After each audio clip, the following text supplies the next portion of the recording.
Mari Pulamien, buen día a todos y a todas. Mari. Buen día. Buen día. Mari. Buen día a todos. Buen día. Buenos días. Buen día. Buenos días. Buenos días. Mari, Compuche. Buen día.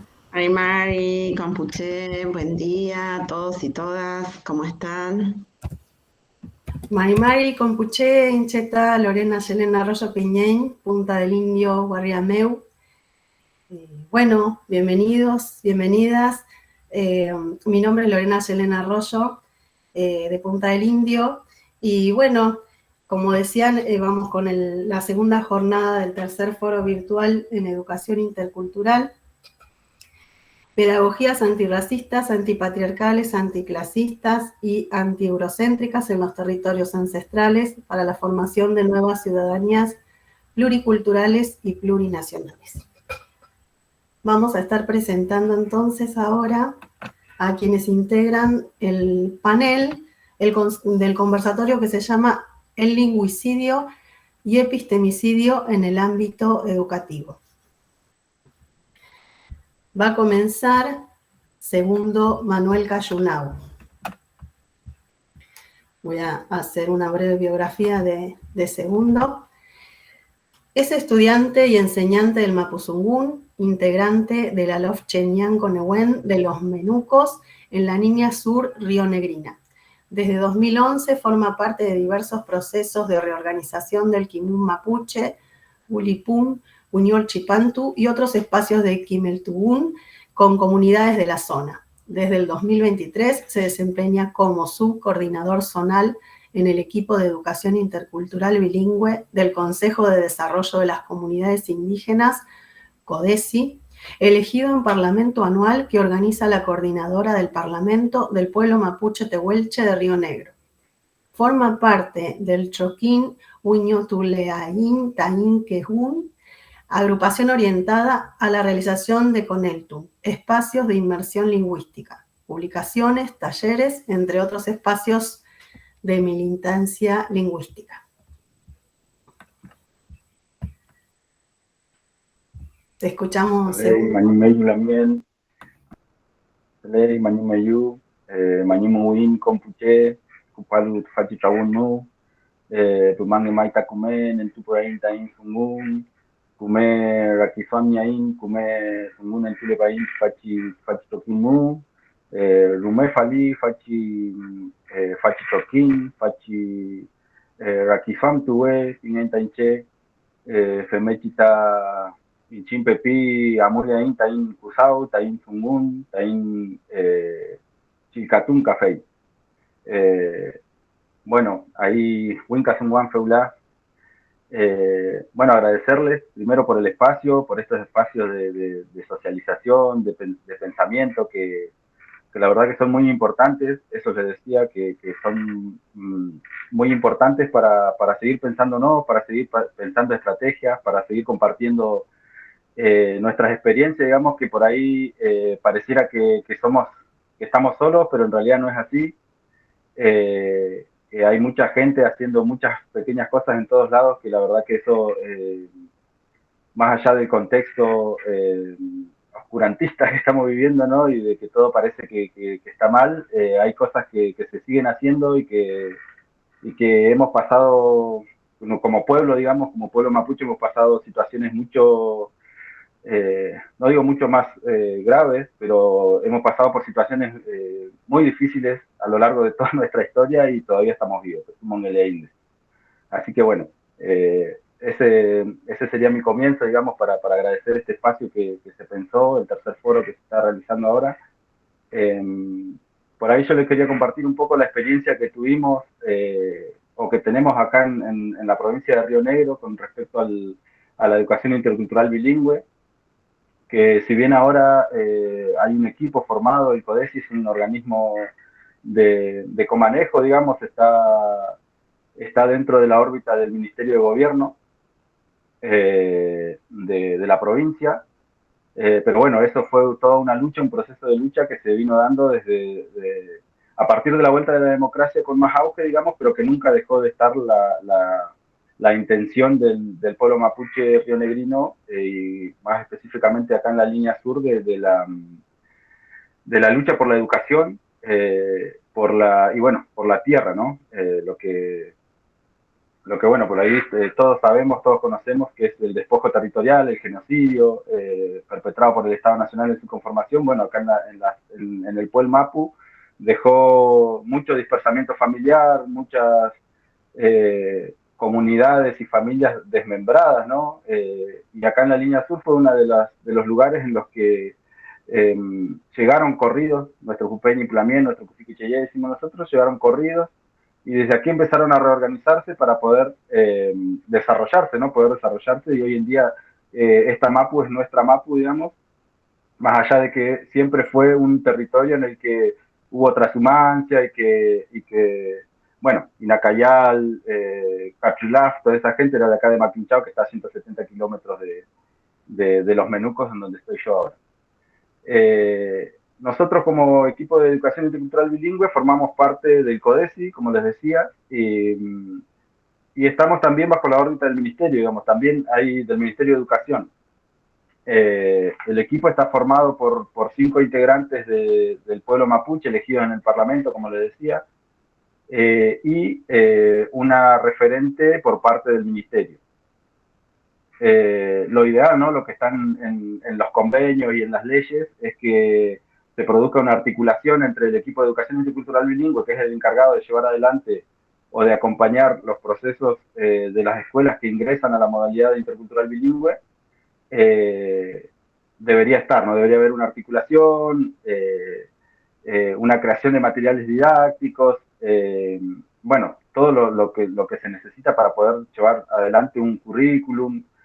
Bueno, todas esas cosas no están, digamos. Nosotros tenemos, si bien tenemos una organización muy fuerte dentro de la provincia, de parte ministerial, no hay esa apertura. Y hoy en día hay 19 establecimientos escolares que están bajo la modalidad de IB, que la modalidad, digamos, pasó a formar parte de la legislación en el año 2006. Cuando se crea ahí cuando sale la ley 26.306, la ley nacional de educación, digamos, que ahí se coloca la interculturalidad como se coloca la interculturalidad como transversal, digamos, bueno, un concepto ético y político, dice la ley, y planea la transversalidad, ¿no? Del sistema educativo. A partir de ahí, acá las escuelas pasan a modalidad intercultural bilingüe. Se empieza a trabajar en el paso a la modalidad intercultural bilingüe, ya que desde el año 2003 hasta el 2006 funcionaban programas de educación intercultural bilingüe, talleres, entonces eran como experiencias pilotos que se iban dando hasta la implementación de la modalidad IB.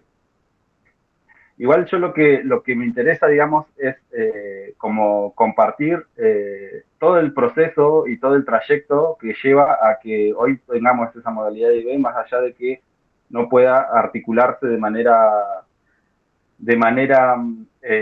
ideal con el ministerio, ¿no? Y con el Estado en general. El pueblo mapuche, no sé si por ahí conocen un poco la cuestión de Río Negro, tiene una organización supracomunitaria que es la coordinadora del Parlamento del pueblo mapuche Tehuelche, que surge en los años 90, luego de que se promulgue la ley 2287, que es la ley integral del indígena que existe acá en Río Negro. Esta ley surge también de una lucha que se viene dando después de, como le decía, desde el advenimiento de la democracia, surge una necesidad de los pueblos de la línea sur, y después de una nevada del año 1984 que hizo estragos en la zona rural, ya del pueblo mapuche asentado en los territorios como crianceros, ¿no? Se produjo esta nevada en el 84, lo que lleva a una cuestión económica, a reorganizarse, a juntarse por una cuestión económica, digamos. Desde ese movimiento surge el CAI, que es el Consejo Asesor Indígena, que, bueno, el CAI estaba conformado no solamente por población originaria, sino por sectores de la iglesia, por gremios y organizaciones de derechos humanos, digamos. Y todo ese conjunto de gente fue la que permitió, después de muchas luchas y muchas peleas, ¿no? Que se conforme, que se pueda promulgar la ley integral del indígena 2287 acá en Río Negro, en la que colaboraron todas estas organizaciones, ¿no?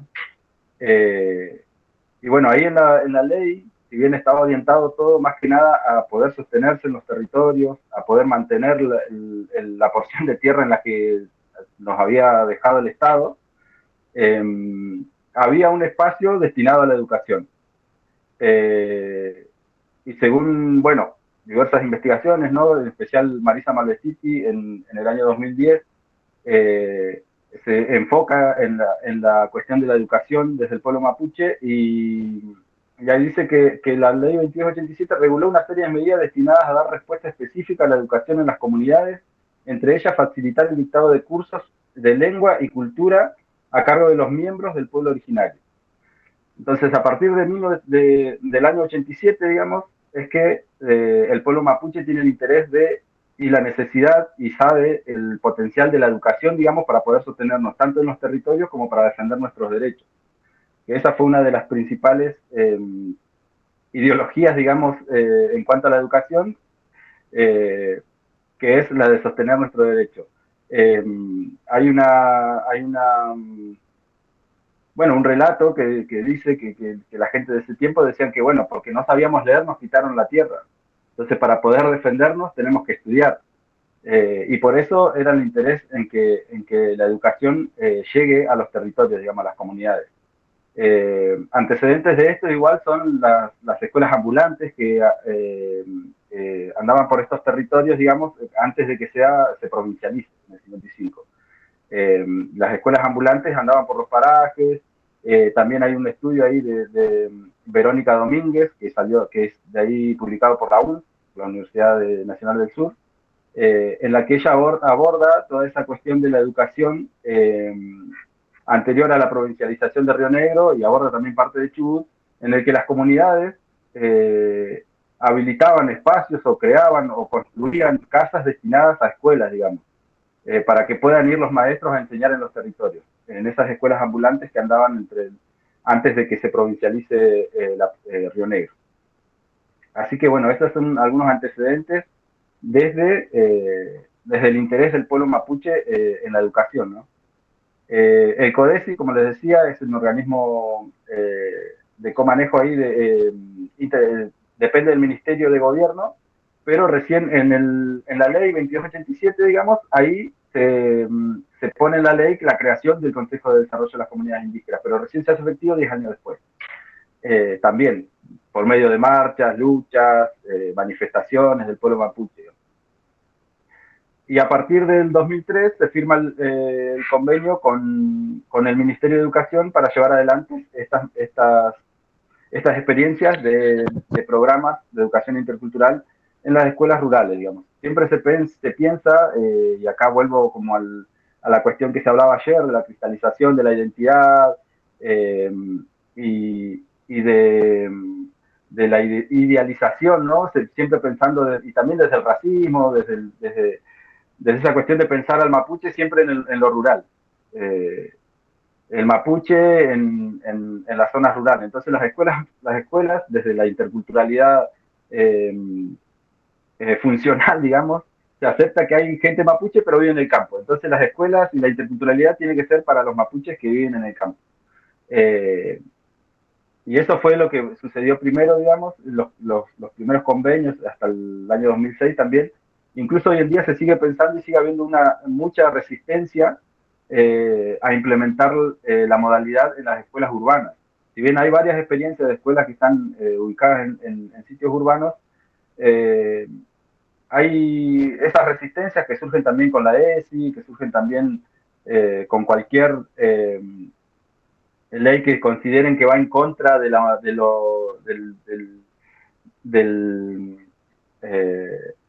bueno, de lo homogeneizante, ¿no? Que plantea una disrupción en la cultura, que plantea una disrupción, porque bueno, el Estado se pensó y la escuela fue un gran instrumento de homogeneización, como bien han planteado ya anteriormente acá en este curso, y bueno, vimos en este taller, digamos, en este foro, y también escuchamos varias veces ya, como que eso lo tenemos, ¿no? La escuela fue un instrumento de homogeneización, una lengua, una cultura.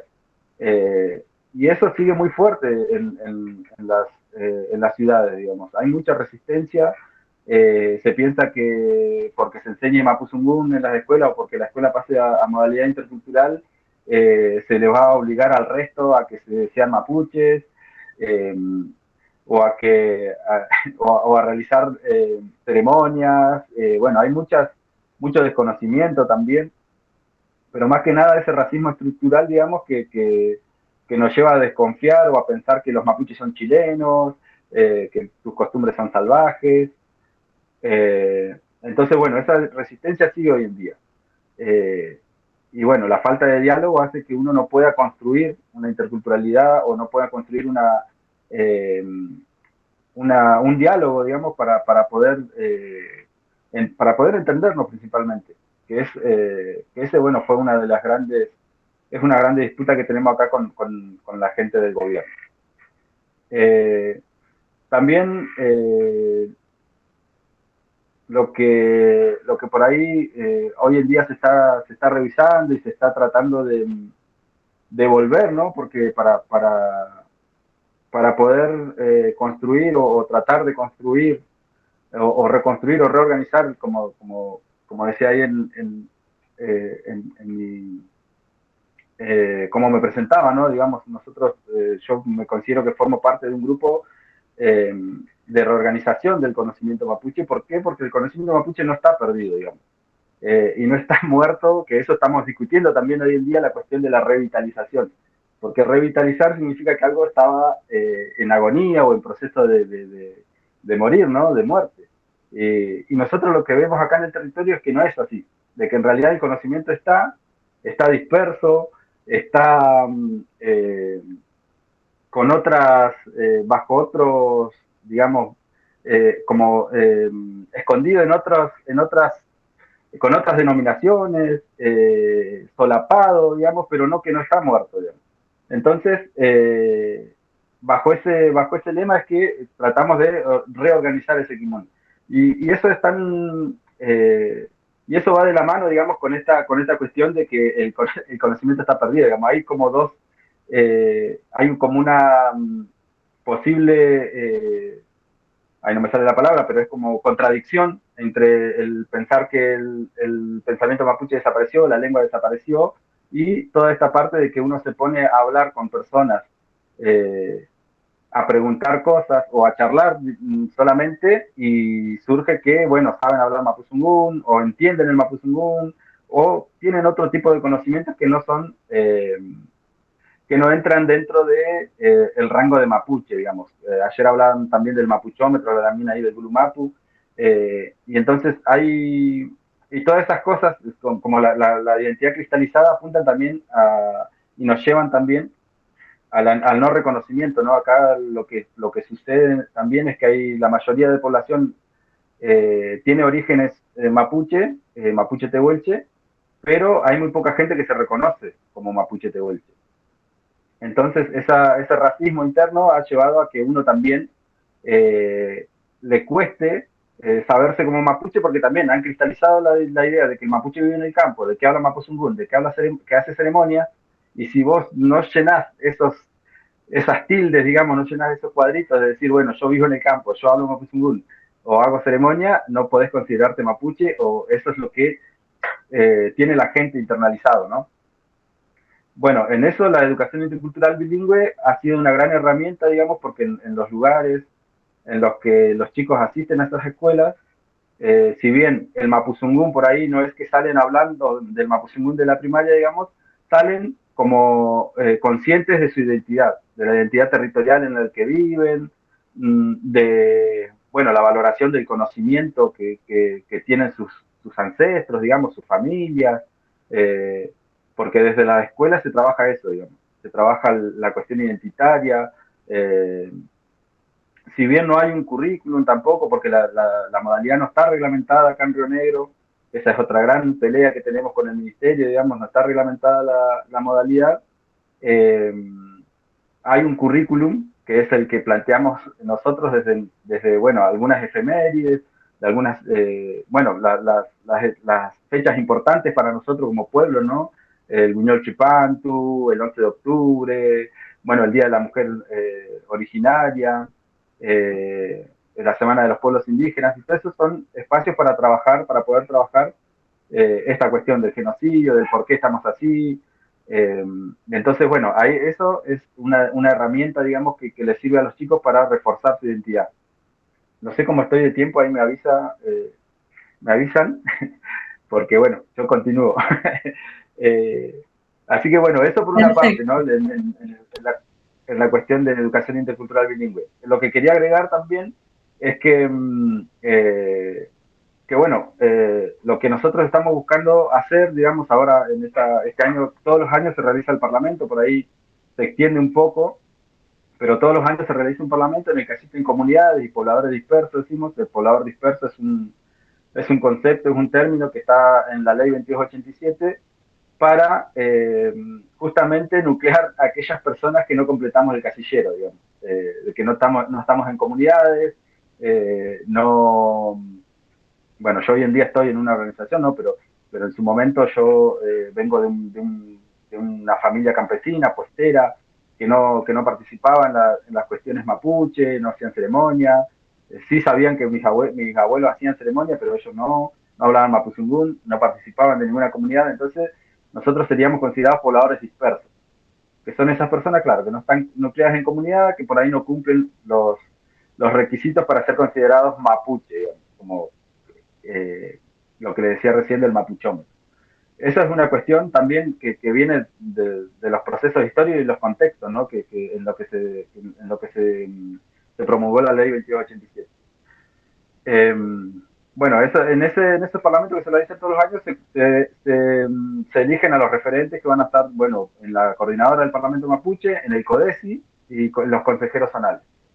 Este año nosotros bueno, yo desde el 23 que estoy, pero este año se renovó alguna parte del equipo, y lo que estamos tratando de hacer es justamente eh, articular o volver a articular con esos gremios, con esas organizaciones que dieron origen o que ayudaron a la conformación del Consejo Asesor Indígena en su momento y a la promulgación de la ley 2287, como es el gremio docente UNTER de acá de Río Negro, que jugó un papel importante y que tenían una publicación, que eso ahí es un trabajo que está realizando, bueno, mi compañera, que es Andrea Pichilev, que es becaria ahí del CONICET y está haciendo el doctorado en la Universidad Nacional del Sur, en donde ella recopiló mucha información de los primeros números de esta publicación que tenía el gremio, que se llamaba Kimán, una palabra en mapuzungún, y que en el primer número ya, bueno, eran militantes por la democracia, ¿no? Se enfrentaron a las dictaduras quienes estaban adelante del gremio en ese momento, en el año 84, 85, y en el primer número ya sale que el rol del gremio, digamos, iba a ser acompañar también la lucha de los pueblos originarios. Y en esos años, en esos mismos años, 84, 85, se vienen realizando en la zona diversos encuentros de maestros rurales, que serían como, digamos, las primeras experiencias de la educación intercultural bilingüe, desde hoy en día, visto de hoy, ¿no? Porque eran encuentros que se realizaban en las zonas rurales, en los parajes. Le decimos acá hay mucha distancia, ¿no? Los parajes más cercanos los podemos encontrar desde 30 hasta 100 kilómetros. En la época invernal ya no se puede pasar, los caminos a veces se vuelven intransitables con un poco de lluvia. Entonces uno de los grandes inconvenientes de Río Negro y de la zona sur en particular son las distancias. Bueno, en esos parajes, ¿no? Que estaban distantes de las poblaciones más grandes, como son Bariloche, Viedma y Fisco-Menuco, Roca, es donde se desarrollaban estos encuentros de maestros rurales, orientados también a la preservación de la lengua, de la cultura mapuche, se decía en ese momento, Y también en esos momentos había otra parte que no quiero dejar de mencionar, ahí me avisan cuando esté cumpliendo el tiempo, que son las organizaciones o los procesos que se dan por fuera de esta organización supracomunitaria, que, bueno, este concepto lo desarrolla Lorena Cañuqueo, por ahí para quienes quieran seguir indagando, les interese la cuestión de organizativo mapuche. Ella realizó ella y Pilar Pérez, digamos, son quienes han desarrollado un trabajo importante de historización de estos procesos. Por fuera de esta organización de ciudad supracomunitaria, distintos grupos de gente mapuche que se dedicaba a la enseñanza del mapuzungún, o a la revalorización de cuestiones culturales, digamos. Hubo vínculos acá en esos años, en los 90, principios de los 2000, una organización de Fiske Menuco, que se llamaba Kimelcani, que tenía muchos vínculos con la cuestión de la zona sur, con Papay de acá, porque también hay otra gran movida, digamos, aparte del Consejo Asesor Indígena, en lo que se empiezan a juntar las familias mapuche, en lo que se empieza a hablar el mapuzungún en espacios públicos, digamos, porque también el mapuzungún había quedado relegado al uso familiar, al uso ceremonial interno, y a partir de la organización del CAI y esa organización supracomunitaria, digamos, que fue nucleando a los mapuches acá en Huahuel-Guilleu, que es Ingeniero Jacobasi, a 140 kilómetros acá de los Menucos. Ahí, bueno, se volvió a hablar el mapuzungún en ambientes públicos, y en movilizaciones, ¿no? Y también justo en una situación de enfrentamiento con el gobierno, digamos. De ahí, por ahí esto también quiero contarlo un poquito porque es una anécdota que nosotros decimos que son como nuevos Nutram, nuevos relatos del pueblo mapuche, digamos, que es que en una reunión que tenían con la gente del gobierno, viene una papay, una persona mayor, una mujer mayor, que viene del campo y empieza a hablar en mapuzungún. Y le empieza a hablar en mapuzungún a la gente del gobierno. Entonces, ahí uno de los referentes que tenía esa organización, que es José Coyhueque, que junto, bueno, ahora también se sabe, ¿no? que en los años 50, 60, esta misma familia, digamos, José Coyhueque, Severo Coyhueque, son acá referentes de la organización de muchos años, digamos, ellos ya no están, pero en su momento eran gente que andaba movilizándose, ¿no? Se venían hasta Bahía Blanca para denunciar el despojo que estaban viviendo, viajaban hasta Buenos Aires, digamos, y hay vínculos con organizaciones de Bahía Blanca y de la zona de Buenos Aires, digamos, desde los años 50 en adelante, que son trabajos que también se están volviendo a la luz ahora, digamos. Bueno, esta persona le dice justamente al gobierno que habían entendido algo de lo que esta papaya había dicho, y le dijeron que no. Y entonces ahí él le dice que, así como ustedes no entienden el mapuzungún, nosotros tampoco entendemos lo que ustedes nos vienen a plantear. Y por eso nosotros necesitamos asesores. Y de ahí surge, bueno, el nombre de asesores indígenas, ¿no? Del Consejo Asesor Indígena. Entonces, en paralelo a esta organización o reorganización del pueblo mapuche después de la dictadura, vienen surgiendo cuestiones por fuera de esa organización supracomunitaria, como les decía. Hoy en día, para llegar ya a la actualidad y cerrar con esto, hay un montón de organizaciones. Bueno, yo formo parte de un troquín, ¿no? Que es Buñuele Taín Taín Quebún, que es, bueno, volveremos a nuestra lengua, que nos dedicamos a eso, ¿no? Hay una gran cantidad de desarrollo de Coneltun que se están dando aquí en Puel Mapu a partir de 2015, que son esos espacios de inmersión lingüística. Generalmente son autogestionados, entonces se cobra una inscripción, digamos, para poder financiar financiar los gastos de material, pagarle a los quimelfe, ¿no? Porque hoy en día también sabemos que estudiar mapuzungún y aprender mapuzungún lleva tiempo, y es un trabajo enseñarlo también, porque uno se capacita, ¿no? Todo esto, lo que uno hace, digamos, es ponerle tiempo, dedicarle tiempo de su vida a aprender mapuzungún, porque, bueno, yo personalmente no no aprendí de mi familia, digamos, sino que fue una cuestión primero autodidacta y después, bueno, con los Coneltun, talleres que se realizan en distintos lugares a los que uno se acerca, ¿no? Por el interés hacia la lengua, es que uno va adquiriendo ese conocimiento y después, bueno, el participar en ceremonias y toda esa cuestión. Pero bueno, como les decía, los Coneltun se realiza desde el año 2015 acá en Puelmapu. Hay diferentes instancias. Nosotros el año pasado y en la articulación también, o como uno formaba parte del equipo de IB, y ahí la Lamien Fernanda, que también está presente por acá, ella se desempeñaba como worken de la coordinadora del Parlamento Mapuche, es que articulamos con nuestro grupo, ¿no?, la realización de Coneltun articulados con EIB y destinados a las docentes y maestras interculturales de los parajes de acá de la zona sur. La primera experiencia fue en febrero del 2024, en junio repetimos, y también se realizó uno en Pisquemenuco,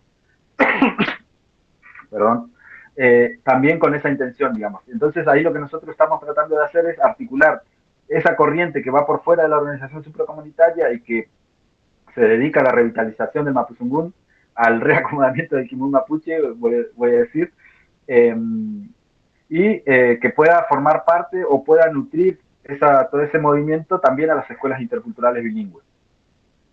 Y bueno, nuestra intención en ese momento fue poder hacerlo gratis.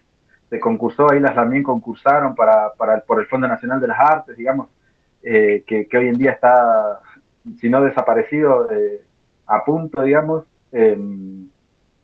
Ganaron un concurso, también participaron en un concurso con el proyecto, digamos, se presentaron nuestra herramienta a un concurso internacional de promoción cultural también. Quedaron ahí seleccionadas, pero bueno, no accedieron no pudieron ganar ese financiamiento.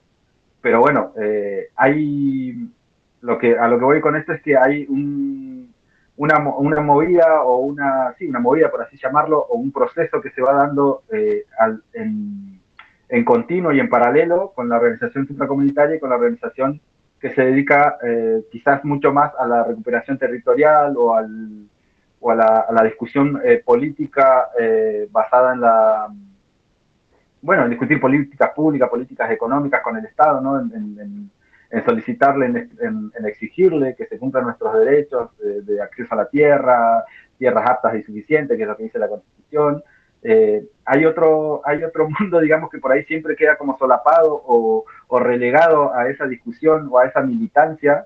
Por eso nosotros también utilizamos el término militancia lingüística, porque creemos que el espacio en el que nosotros estamos también es un espacio de militancia política. El Mapuzungún es político, la educación es política, y creemos que tiene también que tener ese peso. Así que, bueno, para no extenderme más, creo que ya estamos. Agradecer el espacio y bueno, eso, que Wiñole Taín Kebun, Tetumun Elein, Femechita, Nentupurain Taín Sumu. Nosotros estamos vivos, por eso seguimos sacando nuestra palabra y bueno, esperemos seguir compartiendo ahora en el taller más rato. Muchas gracias por escucharnos. Ranchan Bayun, segundo. Continuamos entonces ahora con el siguiente integrante del panel, Guillermo Folguera. Es militante socioambiental, de formación es biólogo y filósofo y trabaja como investigador en CONICET y profesor de la UBA. Es parte del colectivo de investigación Ciencias, Ambientes y Territorios y del grupo comunicacional Después de la Deriva. Su recorrido está centrado en comprender e intervenir sobre los modos en que las ciencias actúan en conflictos territoriales.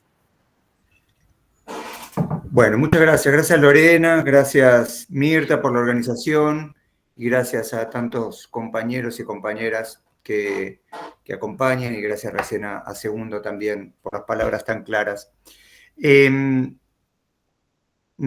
Cuando me sentí profundamente halagado que me inviten a pensar un poco con la pregunta, ¿cómo es que instituciones como en particular las que yo más analizo, que son instituciones académicas, profesionales, están multiplicando un pensamiento único, están multiplicando esto que planteaba Segundo de una homogeneización de la cultura,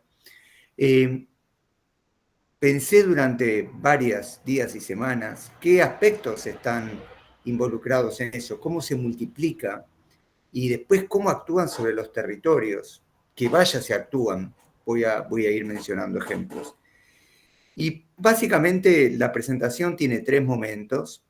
La primera es cómo se gesta un pensamiento único, qué elementos se van dando en el caso particular de nuestras instituciones académicas, profesionales, que además después derraman, como planteaba Segundo también, por ejemplo en la escuela media, en la escuela primaria, para que se geste tal cosa como un pensamiento único. ¿Qué elementos hay marcados? Una segunda, más breve, será en qué consiste brevemente ese pensamiento único, comprendiendo que además estamos en un momento muy particular de la historia, pero también con una historia, y vaya, si las personas que están acá convocando lo han sufrido, con 500 años de cementación de esta lógica de pensamiento único dominante. Y finalmente, tratar de, con breves ejemplos, por un tema de tiempo, cómo actúa este pensamiento único en los territorios. Vamos al primer momento. ¿Cómo se gesta un pensamiento único? ¿Qué elementos hay para que aparezca, por ejemplo, este desprecio que mencionaba previamente Segundo? Primero, hay una característica muy particular del pensamiento científico, profesional.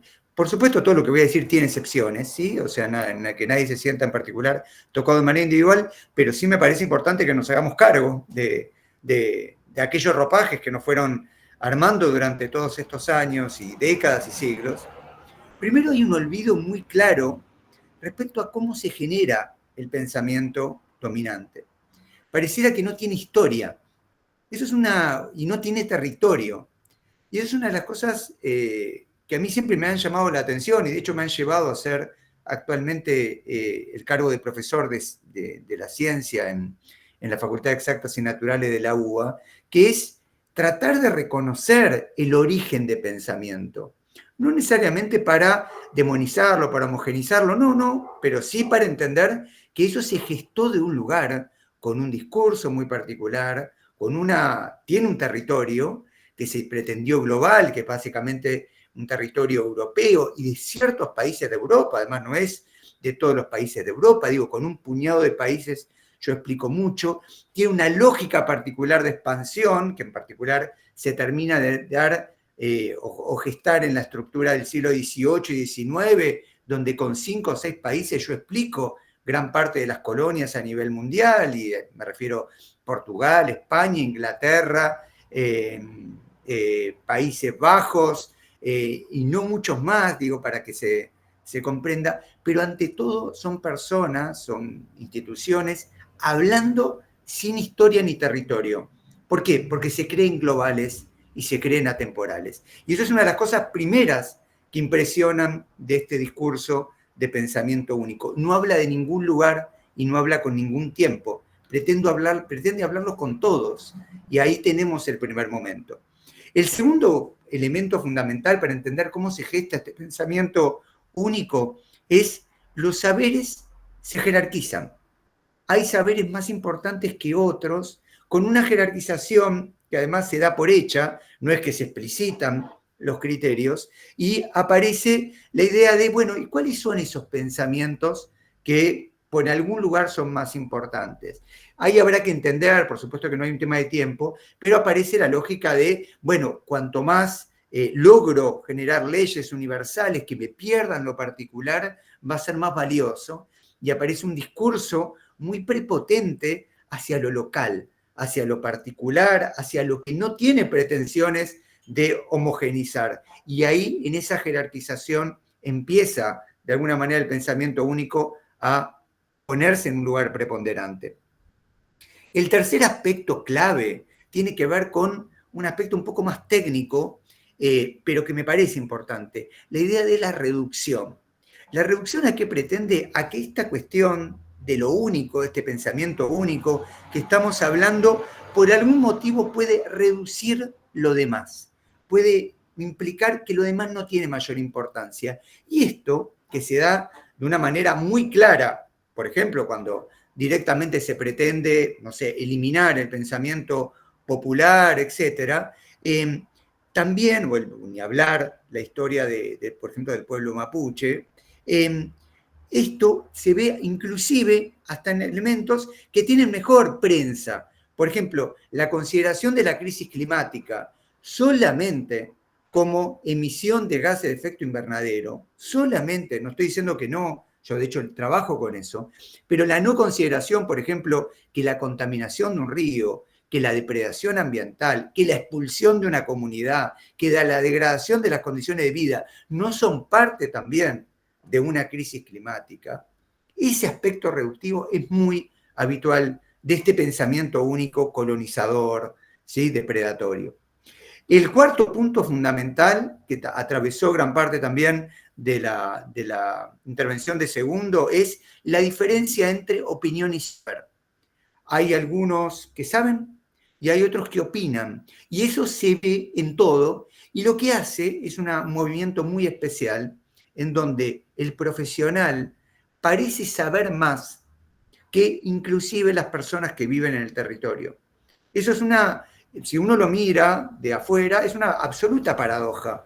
¿Por qué un profesional que vive en Estados Unidos, por ejemplo, acudo, por ejemplo, a lo que fue la contaminación del río Hachal por parte de la Barrigol, cuando convocaron a Robert Morán, que además todos me han hablado bien de Robert Morán, que falleció hace un puñado de años, pero la única posibilidad que tenía la Asamblea de Hachal no se toca para avanzar con el juicio era que venga este hidrogeólogo norteamericano a verificar que el río Hachal estaba contaminado. Y la voz de las comunidades locales no aparecía como pertinente, no aparecía como validada. Eso que acabo de mencionar con Hachal lo pueden ver en cada uno de los ejemplos. Las voces locales no sirven, las voces locales no están. Lo vimos con los incendios en Chubut, en Río Negro, lo vimos en cada una de las situaciones que atraviesan en nuestro país y el continente. En quinto lugar, la figura del experto es clave. Si se fijan, atraviesa todo. Aparece una figura de un especialista que sabe mucho de poco, pero que cuando habla, las comunidades tienen que bajar la cabeza, tenemos que bajar la cabeza, porque silencia. Él es la persona que tiene, en general es hombre, él es la persona que tiene la voz, la palabra última. Y las últimas tres aspectos dialogan con las anteriores, pero agregan dimensiones. Por un lado, el experto, este profesional del pensamiento único, habla en un lenguaje lejano. Yo no sé si han ido a un trabajo científico, salvo que tengan una especialidad muy marcada en el campo y que además, por supuesto, en general están escritos en inglés, etc., los trabajos no se entienden. No se entienden. Y eso no es casualidad. Tiene que ver con un grupo de profesionales que no tienen ninguna intención de poner su saber en diálogo y que cuando además se generan problemas, por ejemplo, en términos comunicacionales, en un medio, o en términos educativos, cuando se arma, aparecerá como que el docente o la docente como responsable de esa confusión. Se enseñó mal lo que nosotros hicimos bien. Esa cuestión del lenguaje de vuelta no es un equívoco, tiene que ver con una manera particular de gestar la información. Lo mismo, un discurso que habla, que se aprendió a hablar, pero no aprendió a escuchar. En las instituciones no nos enseñan la escucha, nos enseñan a hablar, nos enseñan a intervenir sobre los territorios. Es muy impactante. Yo tuve un enorme, y no sé si lo hago bien, pero tuve que hacer un enorme trabajo en aprender a escuchar, aprender a callarme, aprender a entender y aprender de qué lugar está hablando el otro y de qué lugar estoy hablando yo y qué significa ese diálogo. Y el último punto, que además atraviesa y nos acerca al segundo momento de la intervención, es ganancias económicas. A pesar de que la ciencia tiene un discurso de lo inocuo, a pesar de que presenta la idea de objetividad y de lo global, la ganancia económica atravesó la historia de la ciencia, mal que nos pese. La historia del pensamiento único es una historia del capitalismo. Y eso es clave para entender gran parte también de la expansión. Y también porque muchas de las intervenciones científicas que se hicieron, no sé si contracapitalistas o contrahegemónicas, pero que por lo pronto atraviesan otro tipo de lógica han quedado relegadas. ¿Estamos bien? ¿Tengo algún problema con la señal? ¿Estamos bien? ¿Estamos bien? Perfecto, bárbaro, porque perdí las pantallitas y me sobresalté. Y esto nos termina Está perfecto, perdón. Bueno, genial, buenísimo, gracias. Acá terminamos el primer momento. Los otros dos momentos son más breves, ¿sí? Pero de alguna manera ponen diálogo. Ya más o menos tenemos elementos para entender cómo se gesta este pensamiento único. Ahora, ¿en qué consiste, en función de todos estos elementos previos, el pensamiento único que estamos hablando? Y cuando digo pensamiento único, digo un pensamiento también depredatorio de todos aquellos pensamientos, prácticas, lógicas y hablas diferentes que están en los territorios. Bueno, consiste en una mezcla. Cuando lo desarmamos, no es un pensamiento fácil de ver su naturaleza, porque combina al menos dos elementos claves. Un elemento tiene que ver con lo que hablábamos. Es un pensamiento que habla sin territorio, porque tiene una pretensión global, tiene una historia esto, tiene que ver con la propia lógica moderna, con la propia lógica positivista y también con lo que significó la segunda mitad del siglo XX a partir de lo que se llama en general neopositivismo. Pero independientemente de elementos históricos que podemos marcar, es un pensamiento que busca no tener quien lo dice, no tener qué comunidad lo enhebra, desde qué lugar se habla. Esta idea de lo global es clave. Si ustedes se fijan, cuando habla un profesional, aun cuando habla desde un lugar con intereses corporativos claramente explicitado, habla en neutro. No dice yo creo, yo digo. No hay sujeto que lo enhebra. De hecho, cuando escribimos, muchos de los profesionales en estas revistas científicas, también se usa la voz pasiva, no es casualidad. Se usan mucho las imágenes, no es casualidad. Se pretende que no haya quien lo diga. Hay una idea de objetividad que, además de no darme a mí una entidad de quien lo dice, me separa con el mundo. Ahí Agustina dice que se entrecorta, pero no, entiendo que no se entrecorta. Estamos bien, ¿no? No, sale bien, por lo menos escuchamos bien. Gracias. Perfecto.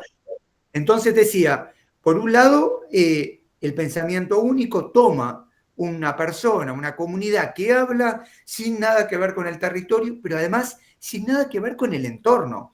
La objetividad tuvo que ver con la separación con la naturaleza. Es algo que ahí nos han enseñado tantas comunidades, la importancia de entendernos como parte del mundo. Somos parte de este mundo del cual hablamos. La idea moderna, la idea de la lógica capitalista, positivista y largos sismos es yo hablo, yo soy, independientemente del entorno.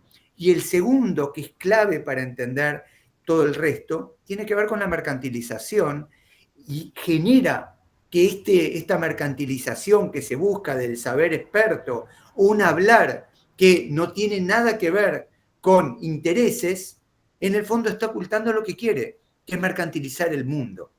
Y esto, cuando empiezo a poner nombres propios en el marco de nuestro país, fue muy impactante. Fue muy impactante hace 200 años y fue muy impactante hace 10. Lo voy a acudir con 2 o 3 figuras recientes, porque además yo en particular me detengo en comprender los últimos 20 años del país y de la lógica regional, y por ahí mis ejemplos están dirigidos, pero no piensen que esto empezó hace 20 años. La figura de Lino Barañao, yo les invito a que analicen, que fue ministro de Ciencia y Tecnología, ¿sí? Durante muchos gobiernos, aparentemente de signos opuestos, era muy impactante porque combinaba lo que era neutro, lo que era verdadero sin más, con frases de estilo, el profesional tiene la obligación moral de hacer empresas.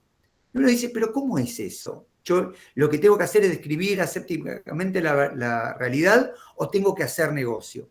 Esa figura de Barañao tuvo correlatos institucionales. La figura, por ejemplo, de Hugo Sigman, ¿sí? Que fue ahora apareció un poco más claro como productor del Eternauta, pero es una persona, por ejemplo, dueño del grupo Insud, dueño de Biogénesis Vagó, dueño del trigo con Bioceres. Digo, un largo recorrido. Fue una figura también que entre las farmacéuticas y las empresas biotecnológicas fue ganando un poder bajo un discurso, si ustedes se fijan, de lo neutro profesional, del pensamiento único. Y también las instituciones, YPF, o cualquier institución, por ejemplo, petrolera o minera, que por ejemplo ahí padecen en la Patagonia, Pan American Energy y no sé, Chevron, etcétera, usan el discurso profesional, a pesar de que su interés es claro. Quieren lucrar, quieren ganar dinero y sin embargo usan la idea de lo neutro, lo objetivo, como si eso además les permitiera silenciar las disidencias y las voces que tienen otro tipo de mirada. Entramos a la última etapa de esta intervención, reitero el agradecimiento. La primera tuvo que ver con cómo se gestaba el pensamiento único y la tercera en qué consistía, que decíamos que era esta mezcla entre lo objetivo y lo mercantilizado, aunque lo mercantilizado aparece como oculto y secundario. Por supuesto que hay una tercera pata y no la puedo desarrollar por un tema de tiempo, que es el control social. Tenemos muy claro que gran parte de toda esta ingeniería tiene que ver con controlar a las comunidades disidentes, a las comunidades que dicen que no y que de alguna manera, desde Jeremy Bentham con el invento del panóptico hasta la actualidad, con drones o con lo que sea, tiene que ver con controles de diferente tipo. Y la última es cómo actúa sobre los territorios. Y lo que hace el pensamiento único, además de mercantilizar, además de controlar socialmente, genera algo que me quería detener brevemente, porque es fundamental. Transforma los problemas. Transforma los problemas que son comunes en problemas técnicos. Esta transformación del problema es fundamental para entender por qué después las comunidades no tienen nada para decir con problemas que les son propios. Antes hablábamos de crisis climática, por ejemplo. ¿Quién puede hablar de crisis climática así planteado? Especialista de paneles. Una comunidad de Río Negro, de Chubut, o de Jujuy, o de Salta, no tiene nada para decir de crisis climática, a pesar de que cuando llueve se inunda, a pesar de que cuando hay un incendio le arrasa sus casas, a pesar de que el río está seco. Esa exclusión es muy habitual de cualquier proceso hegemónico de poder que se establece, pero en particular acá se genera un elemento de transformación clave. Los problemas se convierten. ¿Quién puede hablar de agronegocios? El ingeniero agrónomo. ¿Quién puede hablar de minería de litio? El geólogo. ¿Quién puede hablar de hidrocarburos? El geólogo especialista en petróleo o gas. Estas exclusiones son dramáticas y si se fijan, lo que hace estas exclusiones, por un lado, es reproducir todo lo que vimos, pero además y por otro lado, generar hegemonías. Pero lo impactante de esto, obviamente estas exclusiones no solo se establecen en paredes de universidades, paredes de institutos o paredes de corporaciones, se llevan a otras instancias educativas.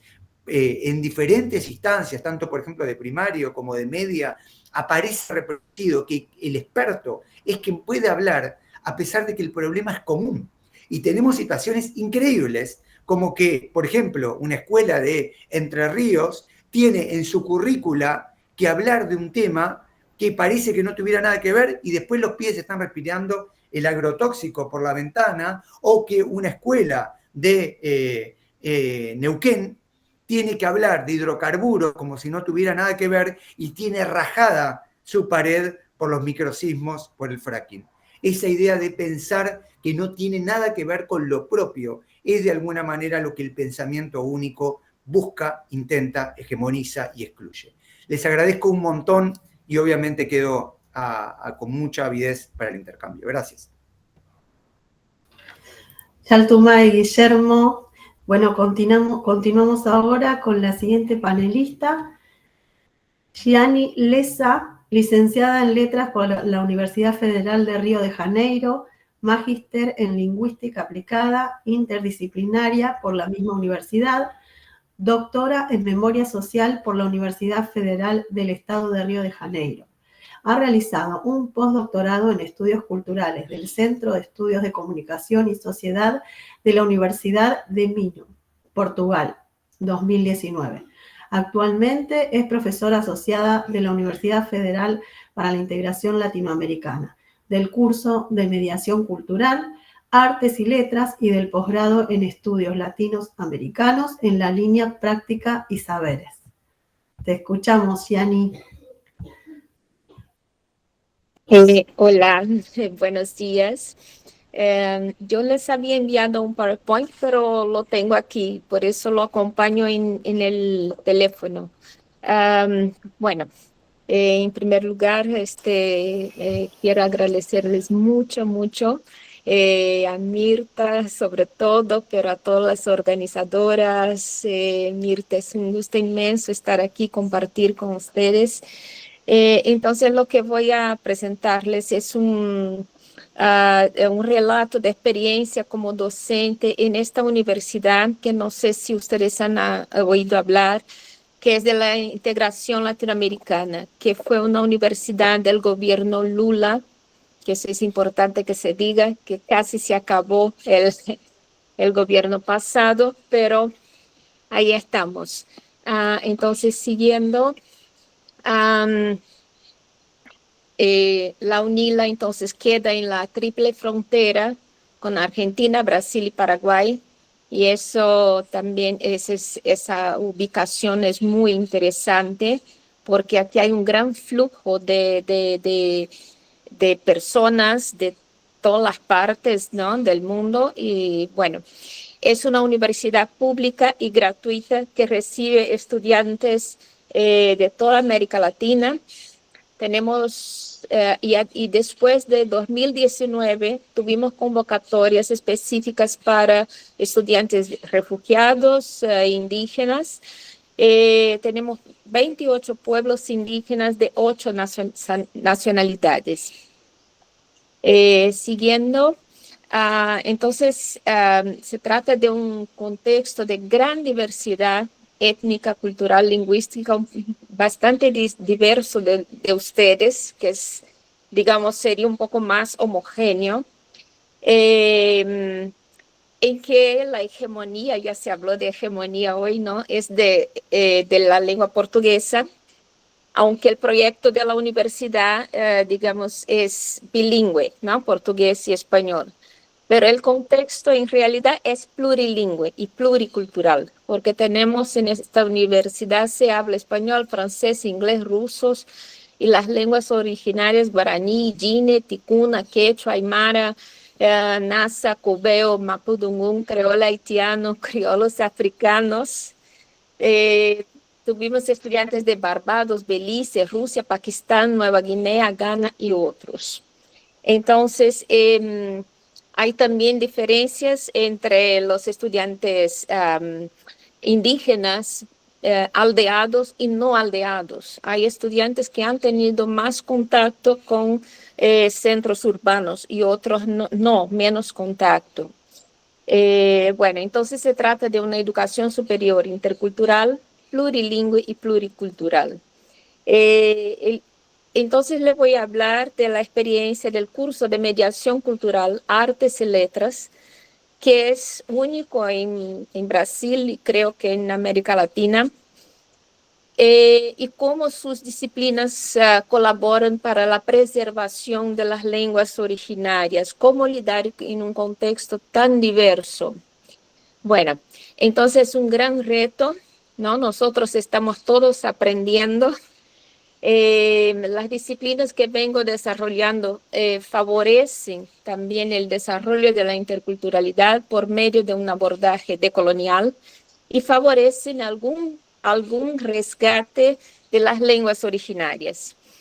Y todas tienen un enfoque interdisciplinario. Entonces, me refiero a estas disciplinas: mediación cultural, invención de América, oralidades latinoamericanas, estudio de la traducción cultural, memoria y patrimonio.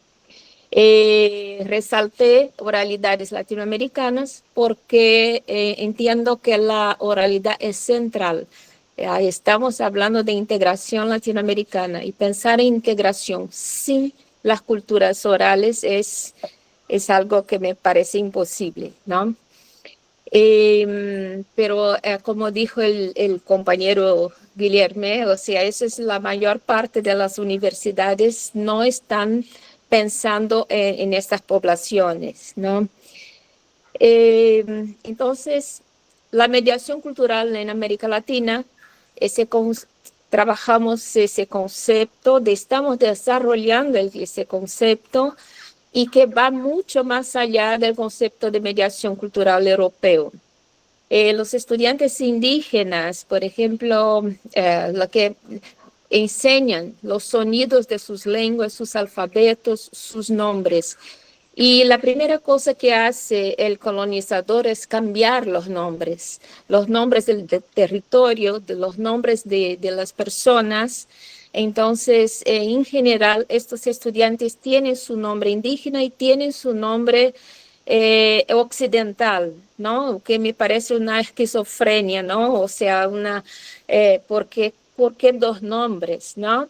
Entonces, ellos escriben sus nombres en las pizarras, nos enseñan a pronunciarlos, y algunos abandonan sus nombres occidentales y asumen sus nombres indígenas. Además, una forma de entrar en contacto con estas lenguas, ellos nos traen sus canciones y nosotros tratamos de aprenderlas. Y ahí es como que cambiamos el lugar de la hegemonía y vemos cómo no es fácil aprender una lengua indígena, ¿no? Bueno, siguiendo, la disciplina oralidades latinoamericanas, desarrollamos entonces el concepto de oralidad como forma de ser y estar en el mundo. Los estudiantes hablan de sus experiencias, de sus pueblos, de sus padres, sus abuelos, con la lengua sobre todo, porque ahí está lo que, ¿no? Claudia nos dijo ayer, ¿no? La profesora Claudia, muchos tienen vergüenza, ¿no? De sus lenguas o han sido reprimidos durante toda su vida a hablar sus lenguas. Y entonces trabajamos el hecho de que la escritura alfabética no es superior a la oralidad, que es otra forma de conocer, otra forma de producción de conocimiento y memoria, y que son eficaces, ¿no? Vemos que muchos pueblos conservan memorias milenarias a través de prácticas de la oralidad. Entonces, que la escritura es una modalidad del discurso, ¿no?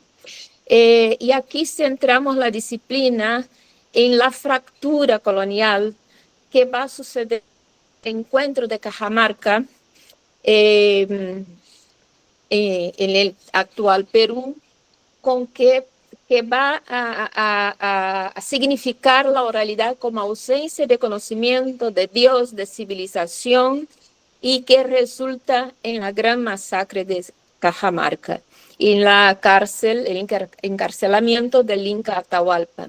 Entonces, la escritura alfabética adentra a América Latina, ¿no? Como sinónimo del sagrado y causa profundas fracturas en los pueblos hasta hoy, ¿no? Las masacres siguen sucediendo.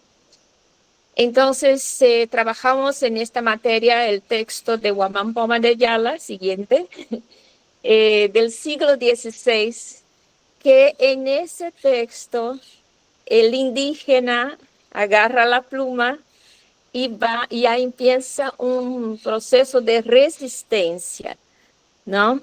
Y de corrección de la postura colonial, de los saberes coloniales. Entonces aquí hay un ejemplo que él va a corregir esa idea unificadora, como dijo el compañero, ¿no? De decir indios, ¿no? A los pueblos, y él dice, se llama hasta hoy y hierran, o sea que los españoles hierran, y él va a traer los lenguajes orales para su crónica, y va a mencionarlas: Quichua, Ingá, Aymara, Puquina, Colla, Canche, Cana, Charca, Chinchaysuyo, Wandensuyo, Collasuyo, todos los vocablos de indios. Entonces, es un discurso para ese colonizador que desconoce esa diversidad, que desconoce diferencias culturales, ¿no? Y que trata de unificar, y una de las cuestiones que mencionó Guille, ¿no? O sea, esa unificación se da por la lengua, por la presión de la hegemonía de la lengua occidental. Luego trabajamos también en esta materia el texto del testimonio Gregorio Kondorimamani, ya de la misma región de Huamantoma, pero del siglo XX. Ya se trata de un quechua hablante monolingüe que se refiere a su condición como sin ojos y sin boca, ¿no? Sin ojos y sin boca. Es decir, no puede leer y no puede hablar el castellano. Y cómo estas poblaciones, el testimonio viene de poblaciones que han sufrido demasiada violencia estructural, ¿no? Del Estado, ya no más colonial, pero colonizadora del Estado, y somos capaces de conocerla a través de un proceso de traducción de dos antropólogos quechohablantes, Carmen Escalante y su esposo. Entonces, ahí hay una cuestión ya muy importante, es que los textos indígenas, esas textualidades de aquellos que no pueden hablar la lengua occidental, salen de la oralidad, sufre una transcripción a la escritura alfabética, una traducción para la lengua occidental y una edición en forma de narrativa. Ese texto él no puede controlar ese texto como producto cultural, él no sabe cómo va a ser publicado su historia, porque no puede leer, y estamos hablando del siglo XX y el siglo XXI. Seguramente tenemos muchos sujetos que están en esta condición. Luego, la disciplina de estudios de la traducción en América Latina, en la que trabajamos siguiente, cómo operaron los intérpretes de la conquista de América, qué voces fueron traducidas y qué voces fueron silenciadas a lo largo de nuestra historia. También trabajamos el proceso de resemantización de categorías léxico-culturales a partir de la cosmología cristiana. Es decir, muchas palabras, muchos términos han sido negativizados, o sea, que no tenían un sentido negativo y se convirtieron negativos a partir de esa traducción hacia esta cosmología. Y un ejemplo es palabras que se referían a la religiosidad andina fueron traducidas como hechizo, ¿no? O sea, de una manera muy peyorativa, sin el conocimiento de estas prácticas que no tenían nada que ver con hechicería.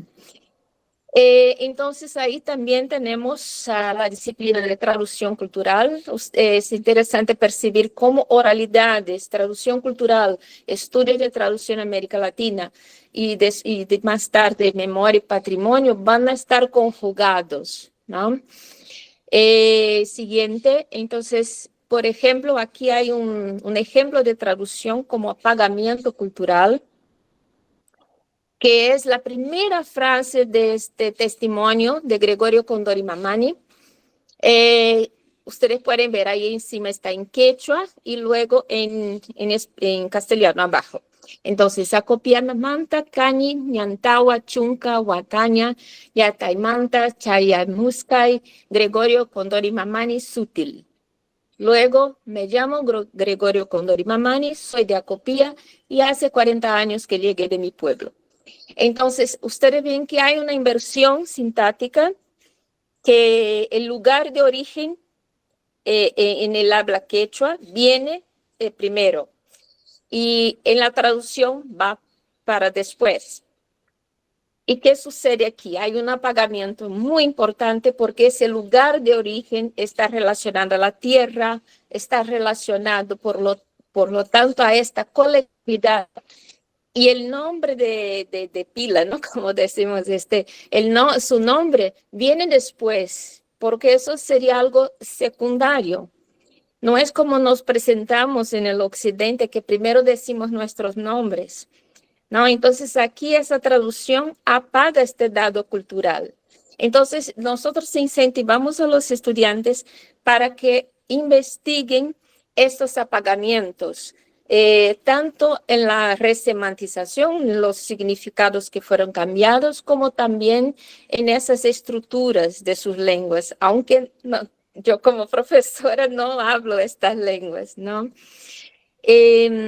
Aquí tenemos también 2 ejemplos de resemantización en Brasil.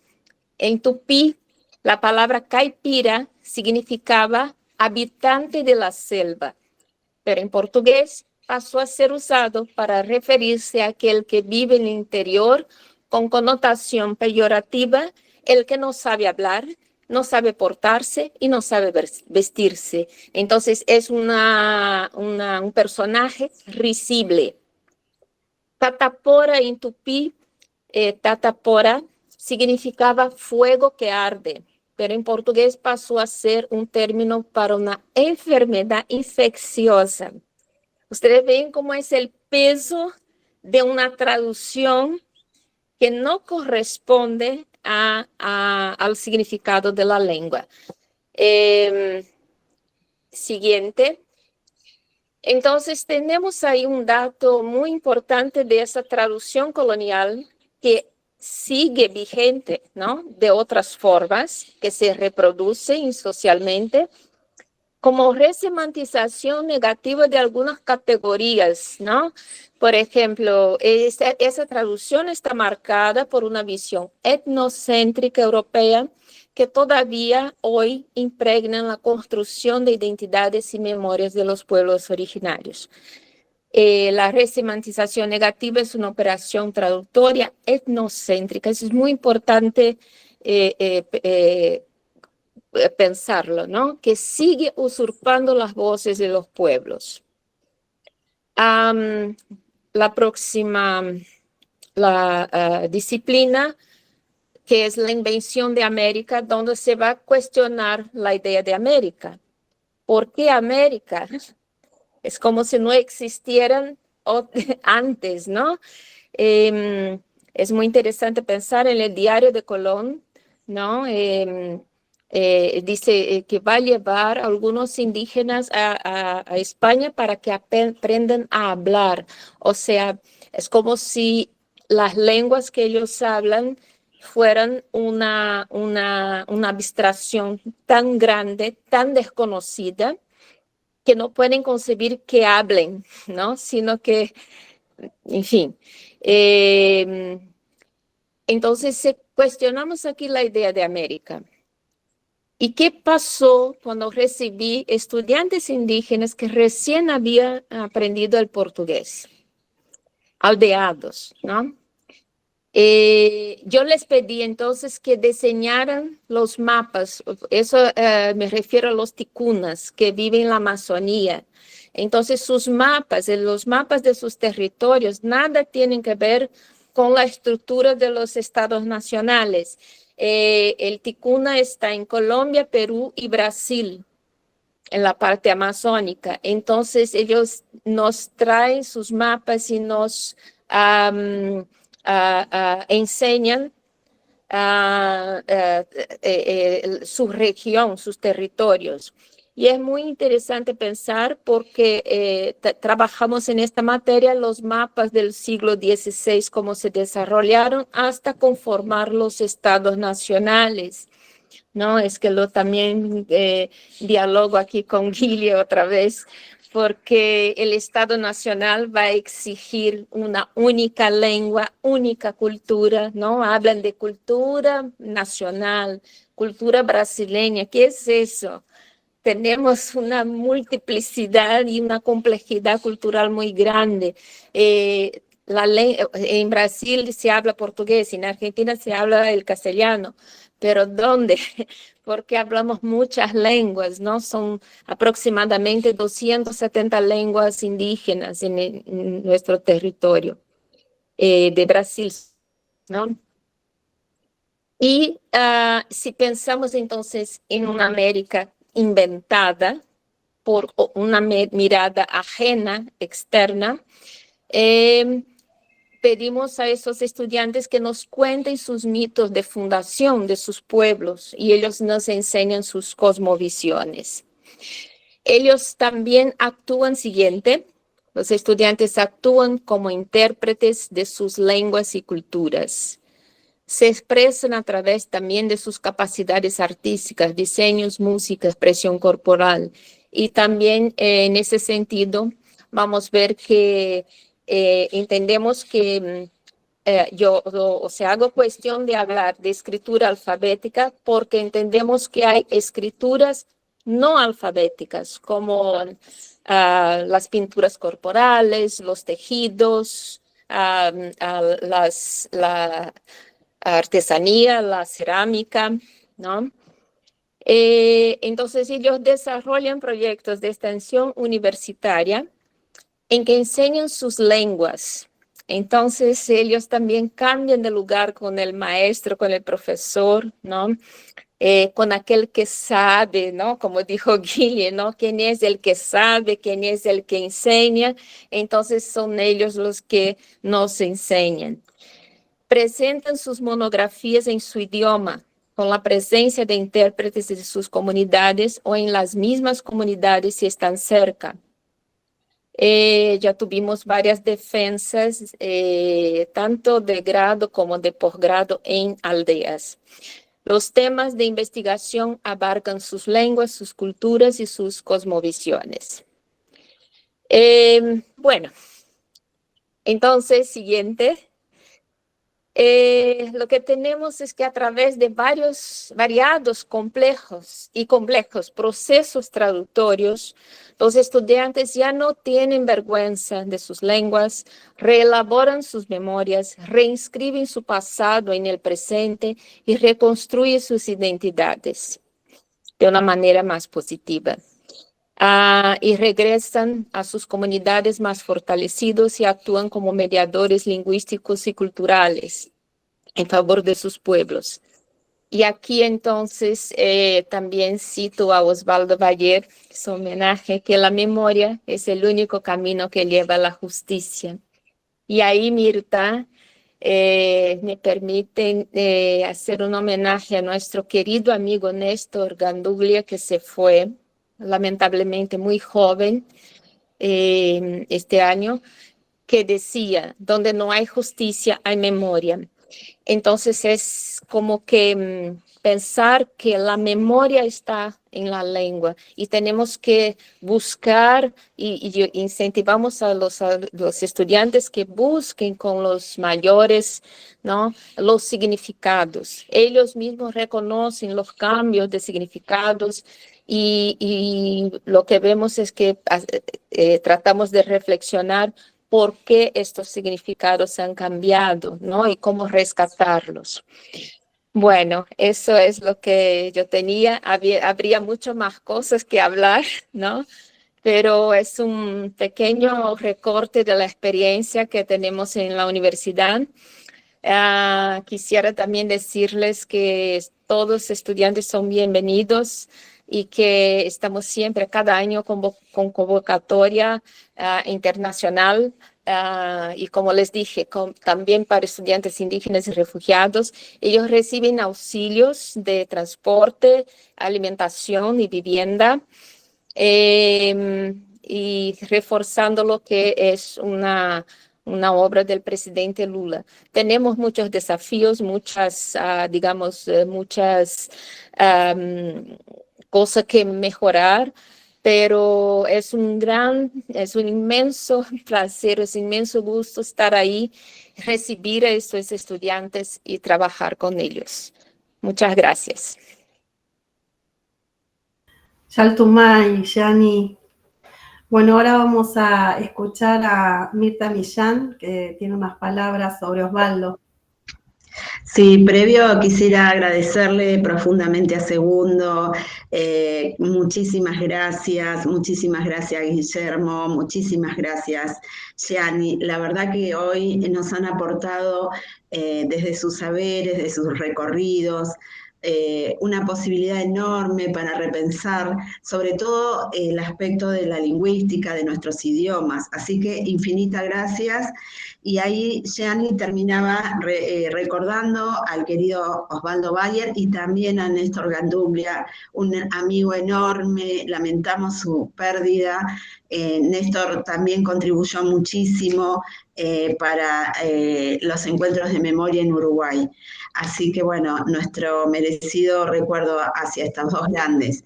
Y ahora quisiéramos compartir la memoria en particular en el Día del Periodista al querido Osvaldo Bayer, ¿no? Quien supo tener esa sensibilidad profunda para encontrarse con nuestros pueblos, con nuestras situaciones de vulnerabilidad, reivindicar nuestros pedidos, y sobre todo también Osvaldo siempre reconocía la grandeza poética de nuestro idioma, en particular del pueblo mapuche, ¿no? Con quien se ligó mucho, quienes tuvimos la oportunidad de poder compartir con Osvaldo momentos profundos de análisis también en relación a los avances históricos que han dado las clases dominantes, al despojo de los territorios, a la reivindicación de derechos de los pueblos indígenas. Y quién mejor en este día para poder homenajearlo es tener la presencia del hijo de Osvaldo, quien también hizo todo su recorrido en formación en el periodismo.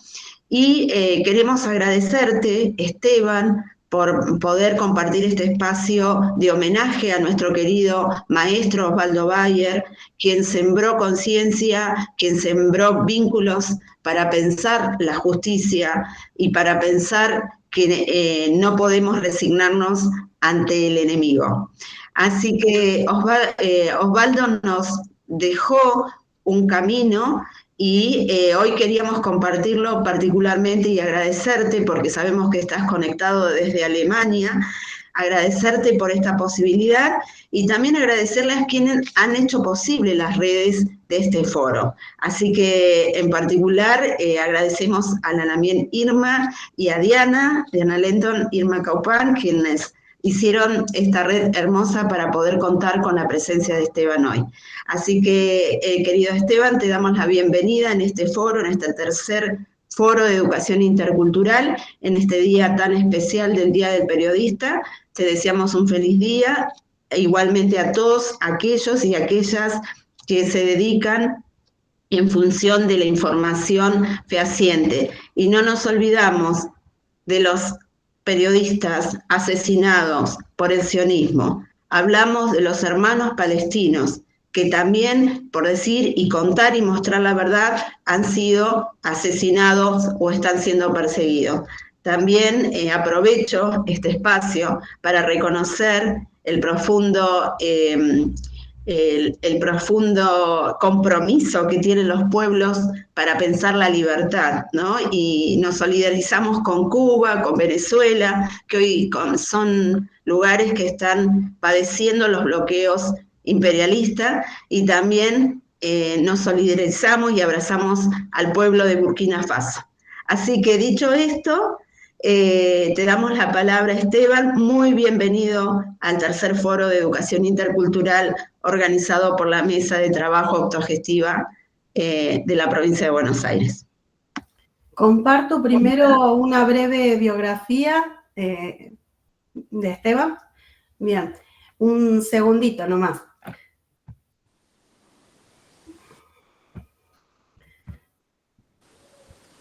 Esteban Bayer nació en Buenos Aires en 1957, es periodista y traductor literario.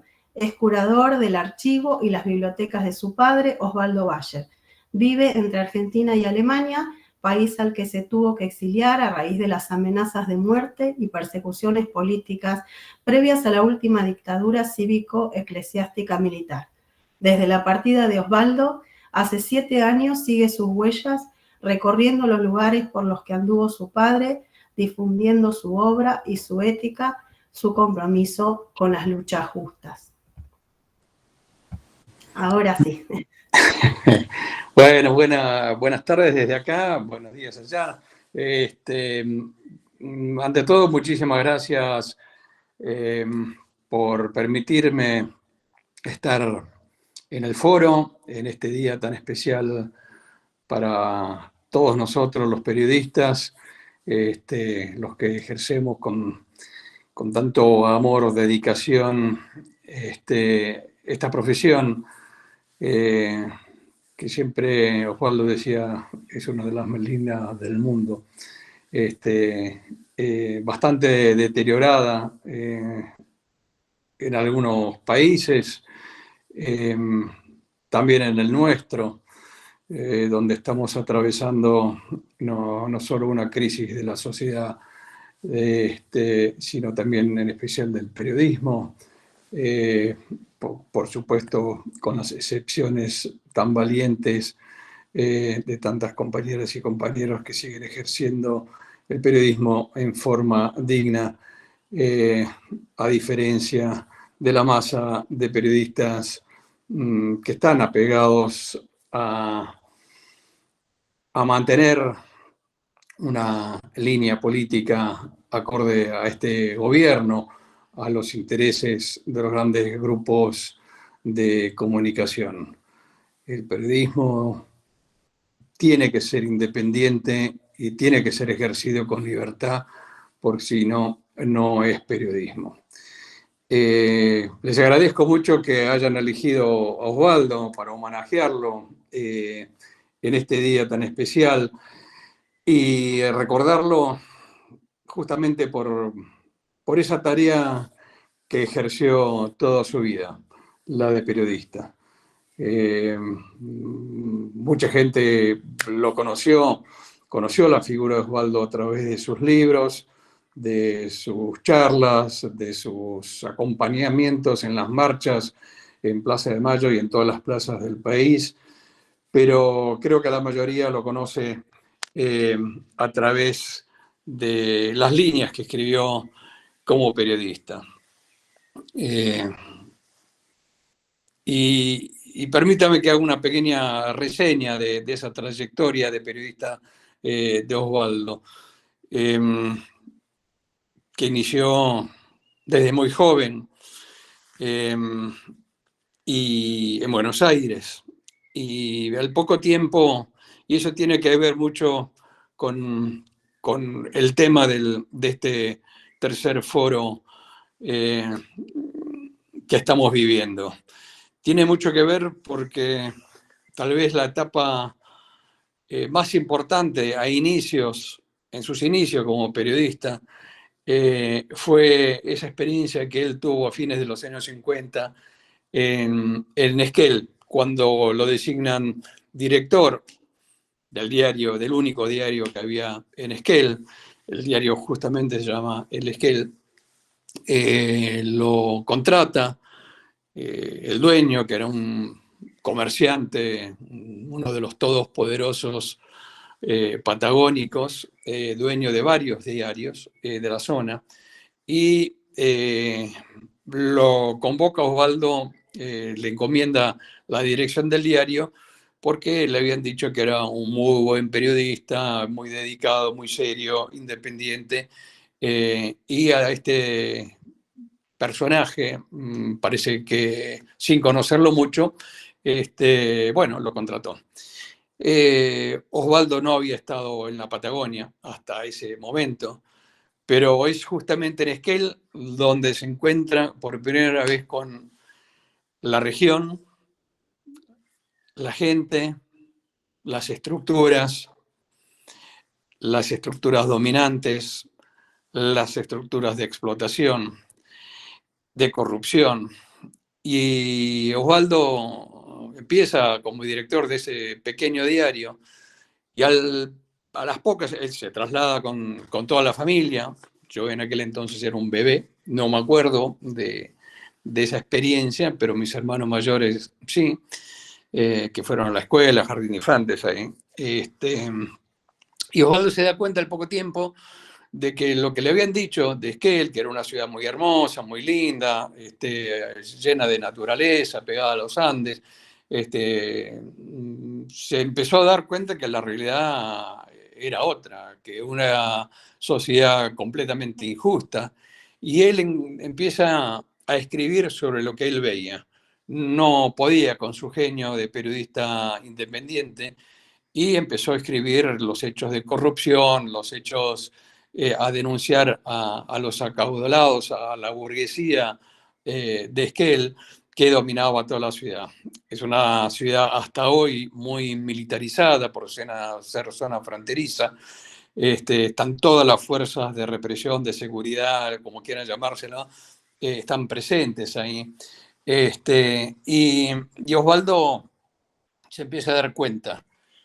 Y no solo es que es la primera vez que se encuentra con la región patagónica y sus estructuras, sino que encuentra algo que él no conocía a fondo desde Buenos Aires, que era la situación de las comunidades de los pueblos originarios que vivían en Esquel y en las cercanías de Esquel. Él empieza a recorrer la zona porque le interesaba mucho conocer a fondo cómo vivía la gente, en qué condiciones. Y a él descubre la situación de explotación, de miseria, de racismo que sufren las comunidades, sobre todo las comunidades mapuches de la zona de Esquel. Su compañera de vida, nuestra madre, Marlis, que lo acompañó toda su vida y sin ella Osvaldo no hubiese podido hacer todo lo que hizo, tiene un pequeño, escribió en vida un pequeño librito de memoria y cuando narra la llegada a Esquel y su vivencia ahí, dice, nosotros conocíamos lo que era la pobreza de las villas miserias de Buenos Aires, pero nunca nos habíamos imaginado el grado de pobreza que vimos en las comunidades indígenas que vivían en los alrededores de Esquel. Y dice que ella escribe que fue una de las cosas que más le sacudieron en su vida, ver el nivel de explotación, de racismo, de segregación, de despojo de tierras, de despojo de la cultura, de su lengua, de la música, de todo. Y una vil explotación por parte de los grupos de poder de Esquel. Osvaldo recorre la zona, se hace amigo, confidente, tiene estrecha relación con varios líderes de las comunidades, lo invitan a recorrer, a visitar a las comunidades, y Osvaldo empieza a denunciar sobre todo el tema de los despojos de las tierras. Y bueno, tanto es así que a los pocos meses el dueño del diario se cansa de esa línea independiente de Osvaldo y ¿qué hace? Lo echa, lo despide del diario. Y cualquier persona, siempre decimos, normal en ese momento, te despiden, no tenés trabajo, ya estás señalado en la sociedad de Esquel, se vuelve a Buenos Aires y empieza a trabajar ahí. Pero no, Osvaldo, cabeza dura que era, se queda en Esquel y saca un diario independiente que él llama La Chispa, junto a otros compañeros periodistas de Esquel, contra el latifundio, contra la explotación, contra la injusticia, es el lema del diario. Es un diario clandestino, pero que se vende abiertamente, y la gente ávida de leerlo, de leer La Chispa, porque, por un lado, la gente, el pueblo, de pronto vio que había un diario que decía la verdad. Y los poderosos de Esquel también lo leían porque querían saber a quién denuncia Osvaldo en esta ocasión, ¿no? A quién les pega con un garrotazo. Y bueno, ahí cuenta sobre todo toda la problemática del despojo de las tierras. Estamos hablando de fines de los años 50, donde Osvaldo denuncia la apropiación, el despojo de las tierras del Cuyamen. Ese diario, La Chispa, que después cerró porque a Osvaldo, ya lo voy a contar, lo expulsan de Esquel, lo terminan expulsando, y cierra La Chispa. Pero por suerte, hace pocos años, gracias al ingente trabajo de recuperación de materiales que hizo Bruno Napoli, gran amigo de Osvaldo, pudo encontrar los originales de La Chispa y hay una edición facsimilar de lo que fue ese diario. Y cuando sale esa nueva reedición de los diarios de La Chispa, justo a las pocas semanas ocurre el asesinato de Santiago Maldonado, justamente por estar en las mismas tierras del Cuyamen, que Osvaldo había denunciado 50 años antes. Entonces, ahí nos damos cuenta la vigencia de la tragedia del despojo de tierras. Pasaron gobiernos de todo tipo, de todo signo político, civil o militar, y distintos partidos políticos, pero la solución de la tenencia de tierra y el despojo de las tierras de los pueblos originarios nunca se solucionó. Y hasta hoy. Osvaldo, a Maldonado, Santiago Maldonado lo mata a Gendarmería Nacional, la misma Gendarmería que décadas antes termina expulsando a Osvaldo, justamente por sus denuncias en La Chispa. Osvaldo descubre ahí en Esquel, en el diario La Chispa, lo que lo va a marcar para siempre como periodista. Él decía, a mí me tienen que entender el pueblo, la gente de la calle, y tengo que escribir con un lenguaje directo, llano, sin vueltas, sin adjetivos, y ese es el estilo que va a mantener durante toda su trayectoria, y no solo en el trabajo periodístico, sino también en sus libros. El que lee sus libros, aquellos que los leyeron, se dan cuenta que tiene un lenguaje muy claro, muy directo, muy de denuncia. Nada de Torre de Marfil, nada de quedar bien con los poderosos, sino denunciar las cosas por su nombre. Y a Osvaldo lo terminan expulsando de Esquel, porque la burguesía de Esquel se había cansado de las denuncias. Y ahí sí Osvaldo se tiene que ir.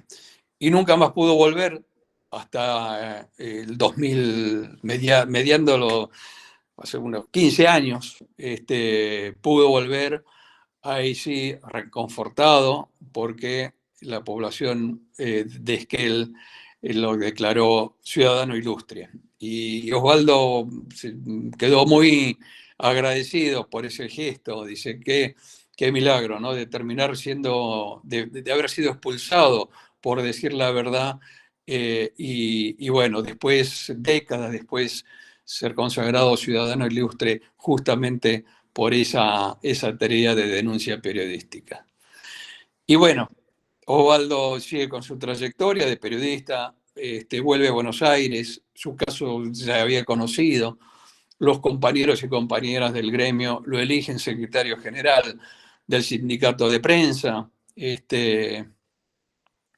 mantiene un sindicato independiente,